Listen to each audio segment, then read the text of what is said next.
டேய் மச்சி, நான் போறேன்டா. நீ மிஸ் பண்ணுவேன்னு தெரியும்.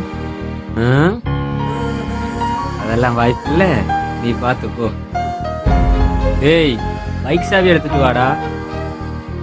டேய் பவி. டேய் லூசு, அவன் தான் இங்க இல்லையேடா. ஆமா இல்ல. ஏய் பவி, பைக் சாவி எடுத்துட்டு வாடா. நீ போயிடு. எடுத்துட்டு வாடா. இந்தா. ஓகே, கதவை போட்டு.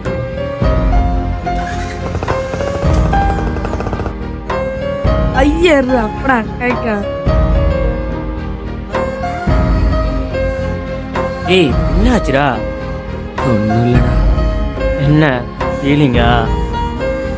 ஆமாடா, அவன் இருந்து போகும்போது கூட கவலை வரல. அவன் இருந்தது நடந்தது எல்லாம் ஞாபகம் வரும்போதுதான். டேய் டேய் டேய், குழப்பின இடிச்சு விட்டுருவான் போங்கால. ஏய் பாவண்டா.